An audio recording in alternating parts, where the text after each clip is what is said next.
What the f? Bang Dream is a franchise that's known for its happy idol-like slice of life, win with the power of friendship girls bands. Even when there are conflicts, you know it was gonna be fine because or so we thought.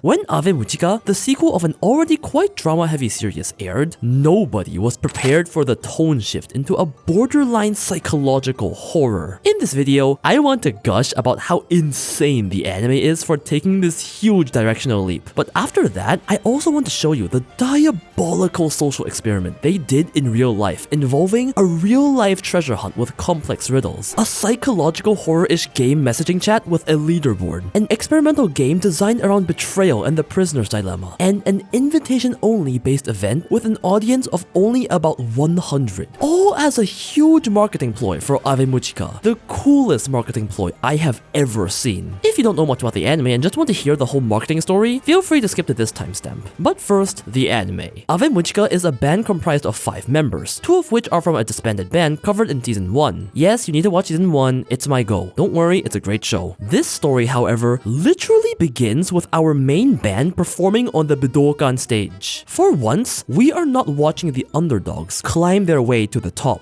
We are the top. I won't spoil too much of the details, but essentially, we are watching the shit show drama, arguments, and screaming between the top dogs of the music world. This is not the story of a girls band's rise to fame. This is the story of a girls band's drop from fame. And it sounds crazy. How can these popular girls with basically their entire career set in stone so early fall from such grace? Well, if you get to know their personalities, this girl has really bad daddy issues, aka domestic abuse, has already ruined her previous band, is now over-controlling her group as the boss, and probably has 10 different undiagnosed mental issues. This girl is a yandere for her, and almost murdered her for taking her away. This girl is a split personality mess with 2+ people living inside her as a result of her unresolved trauma, and has never had a real personality since birth. This girl is a cloud-chasing sell-out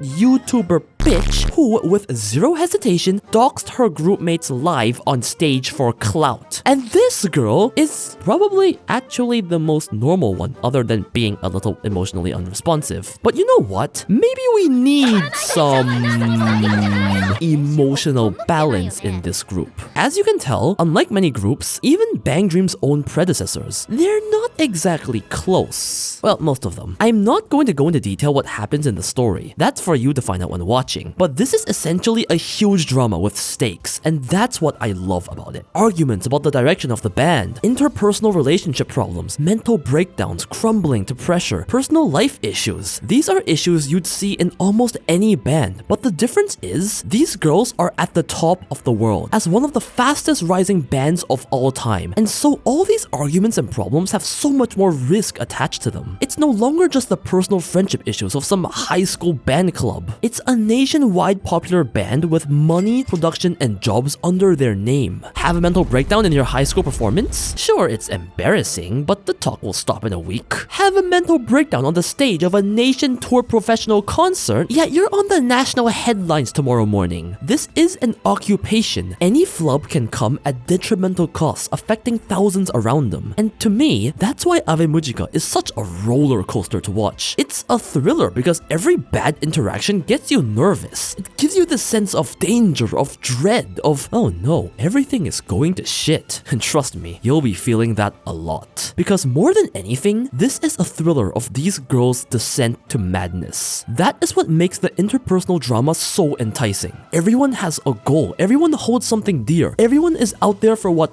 they want. And that's why when everyone can be such a shitty person, they will drive each other crazy. You will see outbursts, screaming, and what can only be described as horror scenes better made than Umazaki. In a similar but much darker way than girls band Cry, I like that these characters are flawed, willing to be morally gray, to be manipulative to get what they want. They're not cartoonishly evil, nor are they Mother Teresa. They still think about others and what's best, but they often end up prioritizing what they want, what benefits them. I'll want to throw one of them off a cliff for something they did, but later at least sympathize with their motives, even if I don't agree with them. This is what makes me feel how genuinely well written these characters are and what makes the show such a roller coaster of emotions to watch. The show does such a fantastic job depicting the gravity of each fallout, each mental breakdown. I'm genuinely at the edge of my seat every single episode, stuck to the screen. This is not cute girls doing cute things. This is broken girls doing broken things. And another reason why the brokenness is so well depicted is the animation. The producers absolutely could have gone with just a normal style and it would have been a fine drama, but someone had to turn the emo theater switch on. Not only is the band's theme itself, in lore, basically an edgy stage play where they're dolls, not human, but even in their daily life arguments, the cinematography is insane. The facial expressions, the lighting, the creative artistic way they show Mutsumi's internal split personality, it's just ballistic. It's all the techniques you see used in horror films. They literally have a creepy scene where an unknown person knocks on the hotel room door in the dark and a girl has to go open the door. And the red lighting with the screaming and mental breakdown? I found the band iteration of Madoka Magica, bro. Even the OP visuals are creepy, unsettling, unhinged. There's a reason some people dub this show psychological horror. The way this unsettling tension can be built up with the combination of the insane plot, cinematography, and creepy BGM just makes this monstrosity that sends shivers down my spine. But enough of my yapping. Bottom line is, the band makes for an incredible dark thriller anime, and I really cannot recommend it enough. While the anime is amazing, what I find possibly more amazing is the whole promotion stick they did for Ave Mujica. It's genuinely insane. I've never seen something like this done before. Get your popcorn, cause we've got a long story. So basically, as we know, Ave Mujica is essentially the sequel to the previous band/show, My Go. But the existence and marketing of Ave Mujica was actually done far before the My Go anime. The prequel even aired. We go all the way back to February 2023, where the Bang Dream series had its 11th live. It was then that the existence of Ave Mujica was revealed on this flyer handed out to attendees of the live. As you can see, it shows this ominous red and black background with a masquerade in June. There was also a QR code at the back, but all it led to was a creepy looking countdown to April 10 and some pre-registration page for the masquerade on 4th June. But all this was too vague to make anything out, so the fans just went about their lives and waited as the day to the unknown April 10th counted down. They were in for a strange surprise on April 9th, a day earlier, and conveniently, the exact date of My Go, the previous group's 4th live. You see, fans noticed that in a corner of the concert venue, there laid an exhibit. Just a single tiny glass exhibit with what looked like a dusty wooden box with a handprint on it, a chain lock, a Phantom Thief-styled letter, and a bunch of crumpled flyers. This bewildered, confused fans with reactions like, "Is that a Smash Bros invitation letter?" The wooden box was later found by fans to be mysteriously gone, and the next morning, on April 10th, the day the countdown ended, the box was found at YouTuber Etchan's doorstep, as she held an emergency stream to solve the mystery of the box with her viewers. As Bang Dream fans tuned in, everyone cooperated to figure out the 4-digit passcode of the lock chain, and inside the box was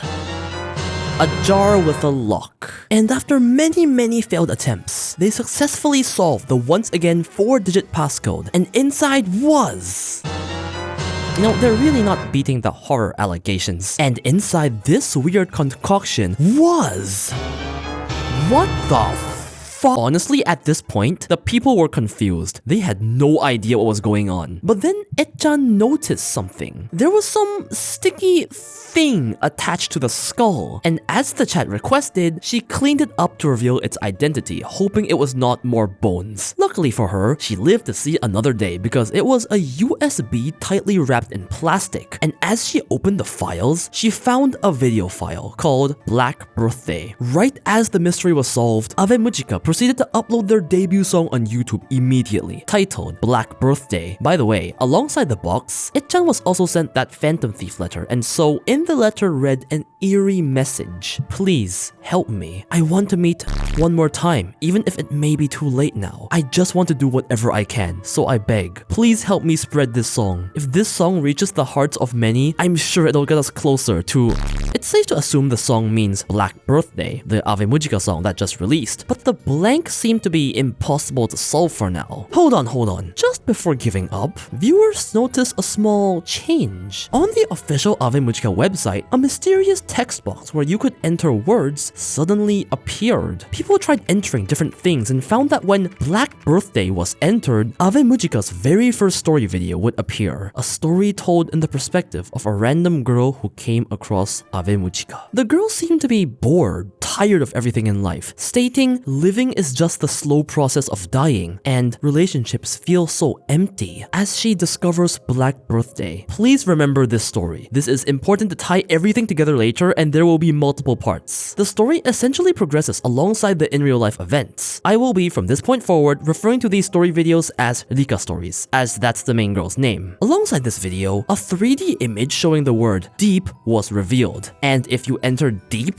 as a text box entry, a map displaying Shimura Sakaway Station is revealed with this image, April 16th. A sudden date coming very soon was revealed. Since this was, well, Bang Dream, a band franchise, well, a location was given, so it was very natural for everyone to assume this was some sort of live. And as the day came, the people that showed up were indeed brought into a live house. Except there was no stage. Instead, visitors were made to line up and enter the live house one by one. And when they were led into this dark room with eerie lights hung up, there was a box sitting at the center. As fans were instructed to open the box, oh shit, there was a woman in the box that, other than jump scaring the living hell out of everyone, gave another card. The card was one that looked like another invitation with a QR code on it, but if you had tried to scan it, all you'd get was a 404 error screen, or so some people thought. If you look really closely, there was actually a tiny Ave Mujica icon on the screen, and tapping it would lead to the official line messaging account of Ave Mujica. This was the beginning of what we call the Mujica Carnival. At the same time, on the same day, Ave Mujica released their second song MV alongside part 2 of the Rika story. Here, Rika is depicted as one of the players of the carnival after discovering Ave Mujica. She follows the clues like the in real life players and ends up in the location she should be, but instead sees the stage with girls in masks. Enthralled for once in her life, she laughs like a maniac and runs off to tell her childhood friend Luna, who doesn't believe her and coldly leaves her. Part 2 ends with both parties mad at each other, wanting to prove that this thing existed / didn't exist, while Rika actually gets an invitation. To be continued. Back to real life, the carnival started with this line account bot. After requesting your name, it's essentially a game. The goal of the game is to gather insanity points, and with enough insanity points, you will be able to find the truth. The way you get insanity points is by entering certain keywords, but nobody knew what these keywords actually were. It was up to the viewers whether they wanted to do it in groups or alone to figure out keywords that could gain them insanity. There were some obvious ones, some harder ones, including all of these on screen right now, but perhaps the most interesting one were the vestiges. See, around anime shops, tech shops, game shops all over Japan, they had these vestiges stuck, and entering these words would give insanity points. There was even one in the very first exhibit that many seem to, understandingly, completely miss. The very last way to get insanity points was, if you entered one of these on screen, you would be presented with a riddle to solve. Answer it correctly and you gain insanity points. This game caused a part of the fans to go on a crazy scavenger hunt. Info was shared around online, a spreadsheet was made to help out, and people were trying their best to help each other get as high an insanity point as possible, not even knowing what these points did. However, despite trying their best, punishment would come a week later on April 23rd. On this day, Ave Mujica randomly told everyone, yo, spreadsheets are not cool, and decided out of nowhere to release a leaderboard of the people with the top insanity points. Alongside this, a new Ave Mujica song and MV was released, which meant new keywords to be used for insanity points. Except this time, very strange replies would be given. A game, you can. May 7, rank, the 100. Right will given, the 0. people, prepare. Players went, what the fuck? On closer inspection, what it seemed to imply was some sort of event for the top 100 players on May 7th, which ended up being accurate because very soon, the players with the top 100 insanity points received an invitation card that looked like this, an invitation to a bal masqu, with the most interesting line being, within the players that attend this event, those with a high placement will gain the right to participate in ?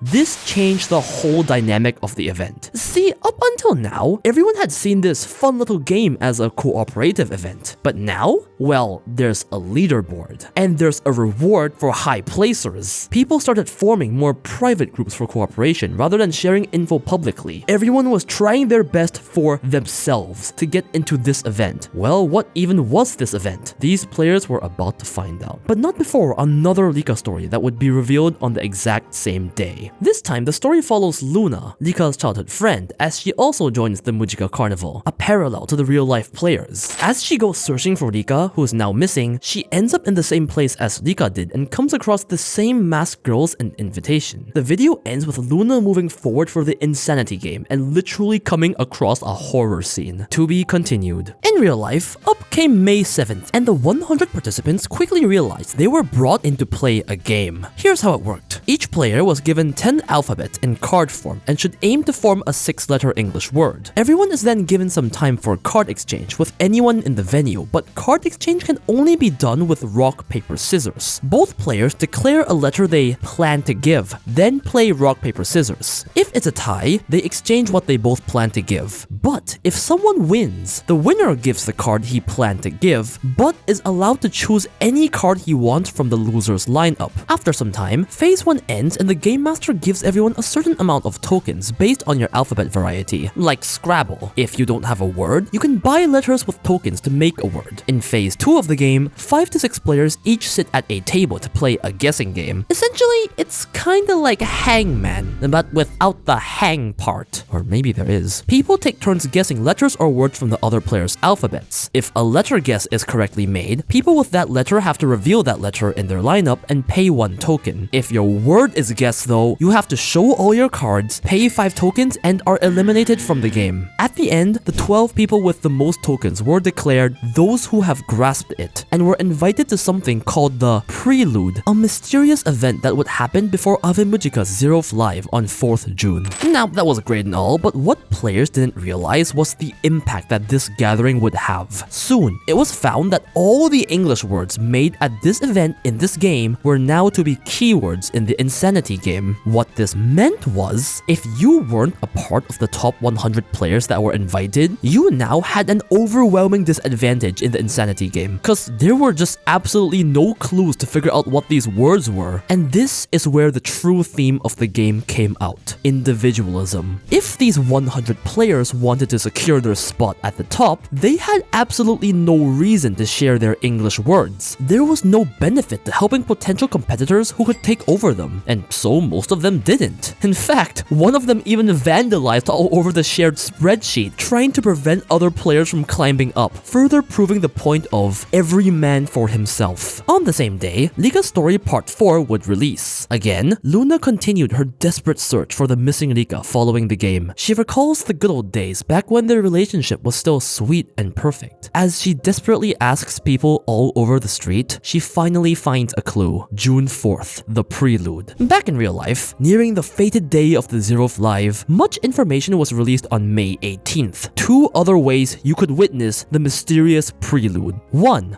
Be the chosen, first come, first serve. And 2. Be the fallen, the top 10 players in the insanity game. The fallen's conditions were pretty obvious: get high score. But no one knew what the chosen meant at this time. It didn't help that a few days later, on May 20th, this creepy cryptic tweet was posted. But what people quickly noticed was this tweet was actually just mojibake, a kind of character encoding, and when decoded, read: tomorrow at 20 o'clock, Ave Mujica will start. look forward to it. As prophesized, Ave Mujica's 5th MV alongside a bunch of new keywords would be released. Some vestiges that previously had no effect even suspiciously started to give riddles. On the next day, May 22nd, the meaning of the Chosen was revealed. The first come first serve meant the first 20 that solved each of the final riddles from the new MV would be the Chosen, and hence invited to the Prelude. And so, with about 100 something people invited, all that was left was to witness the Prelude on June 4th. Now, the only hint we'd get of the Prelude was part 5 of Lika's story, as Luna actually arrives there. Inside the Prelude, Luna finds Lika wearing a mask, and when confronting her, Lika starts spouting things like being reborn again and again, how the Prelude and Masquerade will continue forever, and continues to convince Luna to give in. Luna, after some resistance, eventually does, and we end the part with what looks like Luna being taken over, and a single line appears. Welcome to Ave Mujica's world. The Prelude, an exclusive event reserved for those that had made it so far into the Mujica Carnival. The fated day had finally come. The 100 or so people were seated, as with any other normal event. A woman in a robe started dancing on stage as the Prelude played on screen. 私は人間なのか、私は人形なのか、ねえ、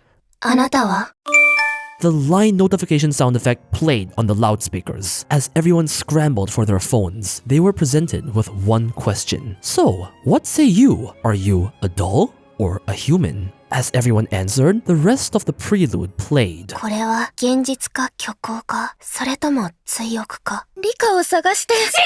あなたはアベムジカから目を離せない。自分が操られている人形かもしれない。The whole thing is 10 minutes long, so I can't show all of it. But essentially, the story of Lika and Luna concludes with Lika going psycho cult mode, saying things like, "We will be reborn again and again." And she says she's a doll that has cut the strings controlling her, allowing her to once again regain her freedom. Some of the most important quotes I find to be are, "Everyone has a role. Everyone's acting out a role. Everyone here is me in a mask, acting as you. You're no longer part of the audience. Are you an affiliate of me? Are you an affiliate of you?" Luna falls into the same brainwashed state as Lika and the Prelude ends, with Lika and Luna saying, "The page ends here. The Prelude is done and my role is done." Then your line chat gets spammed by this sentence. Creepy. After that, the Zeroth live proceeds as normal, except the band members were hiding their identities under a cloak until the end, and Ave Mujica finally starts its normal band activities. Oh boy.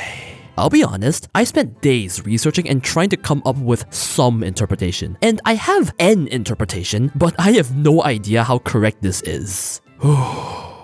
Okay, so from what I can see, a huge theme presented in the anime now is how everyone is acting upon their own selfish wishes. Yes, some may care for others, but unlike other bands that are held together by friendship or bonds, Ave Mujica is held together by mutual benefits, because there is something everyone wants to personally gain by being in the band. Now, what this blogger, me, and many people seem to agree with is, this whole insanity game holds a very similar sentiment. You would cooperate with people if you could both benefit from it, but the moment you have no reason to help others, like with the top 100 players' English words, you, don't help them. You have no more reason to. They have nothing to give you. To keep your high ranking, it was in your benefit to not help them. I mean, a top player even vandalized the spreadsheet. On the other hand, there were top players who privately cooperated amongst themselves, sharing information because both parties could help each other. It's not one-sided. How about Lika and Luna then? How do they tie into this message? Well, even they, as good friends, had betrayed each other early in the story, wanting to prove the other wrong. So what they're doing is further pushing the idea of humans are selfish. But then what about the dolls part? In both the anime and the carnival, dolls are a very important concept. The whole audience is literally asked, are you a human or a doll? Now in the anime, in episode 1, dolls are portrayed as things abandoned and betrayed by humans. So they're trying to get rid of any trace or scent of humanity remaining meaning. In other words, dolls are probably those that have gone through that human betrayal, those that no longer seek any deep connections to humans and have found happiness doing so, have found happiness by just playing a role, being a cog in the machine called society, and have found happiness by obsessing over a single thing, Ave Mujica. Both Lika and the players who spent God knows how many hours on this game alike. And so a final question is posed. Are you an affiliate of me? A question asked by a former best friend to cut off any remaining human connections. Are you an affiliate of you? A question posed to ask if you have any lingering feelings from when you were human, or if you are ready to throw your past connections away, put the mask on, and play your proper role as a doll. Because human connections are shallow. That is the message I believe the anime, the carnival, and the Prelude are trying to send. But that's just a theory. If you guys have any theories, especially to all you Bang Dream fans that keep up with the lore, please tell me. I spent so long contemplating this. I want to know what you guys think. I think it'd be insane if they essentially pulled a huge social experiment to show off the message of the anime a year and a half before it aired. If this is the future of band anime, then what are we waiting for? Let's make a doll factory.